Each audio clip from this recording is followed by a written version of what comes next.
প্রিয় দর্শক মন্ডলী, আসসালামু আলাইকুম। ট্রাম্পের সাথে নরেন্দ্র মোদীর খুব ভালো সম্পর্ক, খুব বন্ধুত্বপূর্ণ সম্পর্ক।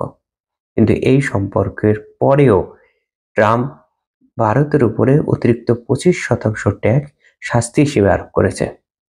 রিসিপ্রোকাল ট্যাক্স হিসেবে 25% তো আরোপ করেছেই, তার উপরন্ত শাস্তি হিসেবে আরো 25% আরোপ করেছে। এটা হলো রাশিয়া থেকে ভারত যে তেল কিনেছে তার শাস্তি হিসেবে। তাদের মধ্যে যে খুব ভালো বন্ধুত্ব, এই বন্ধুত্ব এখানে কাজ করেনি। ট্রাম্প ঠিকই ট্যাক্স আরোপ করে দিয়েছে। আপনাদের মনে থাকার কথা, পুরো ভারতীয়রা ট্রাম্পকে নিয়ে খুব বেশি উচ্ছ্বাসিত ছিল। নির্বাচিত হওয়ার পরে পুরো ভারতে আনন্দ মিছিল হয়েছে, বিভিন্ন জায়গায় মিষ্টি বিতরণ হয়েছে। এমনকি ট্রাম্পের ক্ষমতা ব্যবহার করে বিভিন্ন জায়গায় বিভিন্ন নেতা নেত্রীরা হুমকি ধামকিও দিয়েছে। আপনাদের মনে থাকার কথা, কলকাতায় বিজেপির এক নেত্রী ট্রাম্পের ক্ষমতা ব্যবহার করে বাংলাদেশ থেকে ডক্টর মোহাম্মদ ইউনূসকে তাড়াতে চেয়েছিলেন। তিনি শুধুমাত্র সেই নেত্রী না, পশ্চিমবঙ্গের বিজেপির গুরুত্বপূর্ণ নেত্রী। ওই নেত্রী কি বলছে চলেন তার কিছু অংশ শুনে আসি। 20 তারিখের জন্য অপেক্ষা করছি আমরা। 20 তারিখ পর অনেক কিছুই দেখতে পাবেন। তারপর মোহাম্মদ ইউনূস আপনি কোথায় থাকবেন সেটা একবার দেখে নিন। শুনলেন তো তিনি হুমকি দামকি দিচ্ছেন। এই বক্তব্য তিনি তখন দিচ্ছেন যখন বাংলাদেশ ভারত সীমান্তে ঝামেলা হচ্ছিল। বাংলাদেশ ভারত সীমান্তে ভারত অংশে ভারতের যেই সীমান্তরক্ষী বাহিনী বিএসএফ আছে, তারা ভারত অংশে ফেন্স তৈরি করার চেষ্টা করছিল। বাংলাদেশের পক্ষ থেকে অভিযোগ করা হচ্ছিল যে তারা আন্তর্জাতিক যে নিয়ম আছে সেগুলো লঙ্ঘন করে ফেন্স তৈরি করতেছে, যার ফলে উভয় পক্ষে উত্তেজনা দেখা দেয়।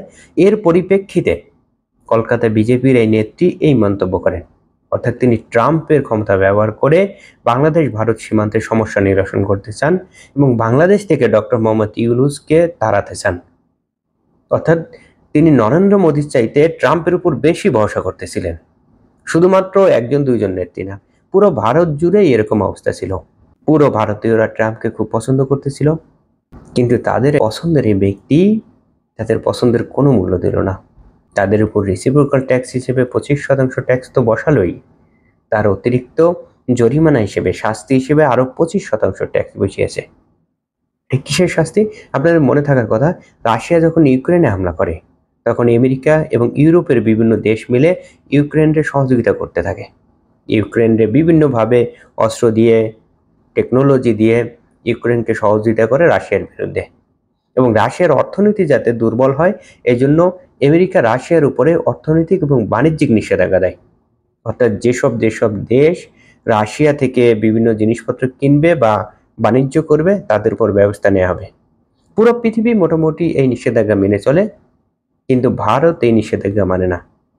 পুরো পৃথিবী ব্যাপী যখন রাশিয়া থেকে তেল কেনা বন্ধ করে দেয়, তখন ইন্ডিয়া রাশিয়া থেকে কম দামে তেল কিনে, এটি শুধুমাত্র নিজেরাই ব্যবহার করে এরকম না, রাশিয়া থেকে কম দামে তেল কিনে সেগুলো রিফাইন করে ইউরোপে রপ্তানি করে।